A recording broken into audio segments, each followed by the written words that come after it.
আল্লাহ রাব্বুল আলামিনের হাবিব রাহমাতুল লিল আলামিন নূর নবী সাল্লাল্লাহু আলাইহি ওয়া আলিহি ওয়াসাল্লাম আমার নবীজি ফরমান, আমার রহমতের নবী, বরকতের নবী বলেন, ছোট্ট একটা বাচ্চা দুনিয়ার জমিনের ভিতরে পবিত্র কোরআনে কারিমের তেলাওয়াত করার কারণে আল্লাহ রাব্বুল আলামিন যদি কবরের আযাব মাফ করে দেয়, ও আমার উম্মতেরা, তোমরা যদি নিজেরা বেশি থেকে বেশি এই বিসমিল্লাহির রহমানির রহিমের আমলটা করো, আমার আল্লাহ রাব্বুল আলামিন আল্লাহ তাআলা খুশি হইয়া তোমার জিন্দেগীর সমস্ত গুনাহগুলো আমার আল্লাহ মাফ করে দিবে, মাফ করে দিবে। একবার বলেন না আল্লাহু আকবার। আল্লাহর নবী ঈসা আলাইহিস সালাতু ওয়াস সালাম রাস্তা দিয়ে হাইটা যাইতেছেন, দেখে কবরের পাশে একটা কবর আযাব হইতেছে। আমাদের গ্রামে কবর আছে না নাই? আশেপাশে কবর আছে না? অনেকে আমরা মা বাবা কবরে দিছি, কবরে আযাব হয়। এই আযাব কেউ দেখছি আমরা? আমাদের চোখ আর নবীর চোখ কি এক? জোরে বলেন এক? নবীরা দেখে। কবরের পাশ দা যাইতেছেন, দেখে কবরের মধ্যে আযাব হইতেছে, উনি দেখে চলে গেলেন। লম্বা ঘটনা। সন্ধ্যার সময় আবার ফিরে আসতেছেন, দেখে আল্লাহ তাআলা কবরের আযাব বন্ধ করে দিছে। জোরে বলেন না সুবহানাল্লাহ, মহব্বতে বলেন আলহামদুলিল্লাহ।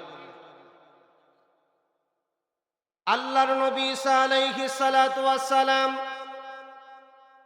মহান আল্লাহ রাব্বুল আলামিন আল্লাহ তাআলার দরবারে ফরিয়াদ জানাইলেন, আল্লাহ, সকালবেলা দেখলাম এই কবরের মধ্যে আযাব হইতেছে, এখন এক মুহূর্ত পরে কবরের আযাবটা বন্ধ হয়ে গেছে, কারণ বুঝলাম না।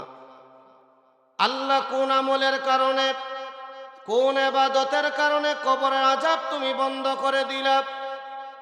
আল্লাহ রাব্বুল আলামিন আল্লাহ সুবহানাহু ওয়া তাআলা ডাক দিয়া বলল, হে আমার নবী ঈসা, শোনো, তুমি আমার পয়গম্বর, তুমি আমার নবী, আমাকে প্রশ্ন করেছো, আমি আল্লাহ তাআলা উত্তর দিব। যেই ব্যক্তির কবরের মধ্যে আযাব হইতেছিল, জাহান্নামের ফেরেশতারা তাকে কবরের মধ্যে শাস্তি দিতেছিল, কবরের মধ্যে ধাউ ধাউ করে আগুন জ্বলতেছিল, আমি আল্লাহ রাব্বুল আলামিন আল্লাহ তাআলা তাকে শাস্তি দিতেছিলাম। এর কারণ হলো এই লোকটা দুনিয়ার জমিনের ভিতরে বড় অন্যায় করেছে, বড় পাপ করেছে, গুনাহ করেছে। গুনাহের কারণে, অন্যায় করার কারণে, অপরাধ করার কারণে কবরের মধ্যে আযাব হইতেছিল।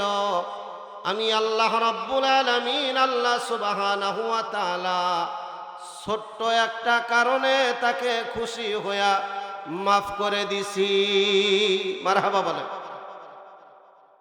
আল্লাহ কি এমন ছোট্ট কাজের বিনিময়ে তাকে মাফ করে দিলে? আল্লাহ রাব্বুল আলামিন আল্লাহ তাআলা ডাক দিয়া বলেন, এই ব্যক্তিরা যখন দুনিয়ার জমিন থেকে ইন্তেকাল করেন, গুনাহ করে, অন্যায় করে যখন দুনিয়ার জমিন থেকে চলে আসেন, এই ব্যক্তির, এই মানুষটার দুনিয়ার জমিনের ভিতরে ছোট ছোট বাচ্চা ছিল। ওই বাচ্চাদের মধ্যে একটা বাচ্চা আজকে সকালবেলা তুমি যখন কবরের আযাব দেখে গেলা, এর পূর্বে ওই ছোট্ট বাচ্চাটা তার কচি মুখে, নিষ্পাপ মুখে তার মায়ের কাছ থেকে শুনে, হুজুরের কাছ থেকে শুনে, আমি আল্লাহ রাব্বুল আলামিন আল্লাহ তাআলা বরকতপূর্ণ কালাম এই বিসমিল্লাহির রহমানির রহিমটা একবার পাঠ করছে। কয়বার? জোরে বলেন কয়বার? একবার যখন পাঠ করেছে বিসমিল্লাহির রহমানির রহিম, আমি আল্লাহ দয়ালু, আমি আল্লাহ রহমান, আমি আল্লাহ রহিম, ওই কচি ছোট্ট মুখে যখন বিসমিল্লাহির রহমানির রহিম বলিয়া আমি আল্লাহ তাআলাকে রহমান বলে, রহিম বলে ডাক দিয়েছে, আমি কহার নামের কারণে তার কবরের মধ্যে আযাব দিতেছিলাম। ওই ছোট্ট বাচ্চা যখন বিসমিল্লাহির রহমানির রহিম বলল, আমি আল্লাহ তাআলার রহমতের দরিয়ার মধ্যে একটা ঢেউ খেলতে শুরু হয়ে গেল। আমি আল্লাহর দয়ার সাগরের মধ্যে দয়া হয়ে গেল। আমি আল্লাহ আমার কহার নামকে পর্দার আড়ালের মধ্যে ডেকে দিয়ে, আমি আমার কহার নামকে পর্দা করে দিয়ে, আমি আল্লাহ রহমান রহিম নামের খাতিরে ওই ব্যক্তির বাবার কবরের আযাব আমি আল্লাহ মাফ করে দিলাম। আমি আল্লাহ মাফ করে দিলাম। একটু ডান হাত তুলে বলা যাবে কি আল্লাহু আকবার? খুশি না বেজার?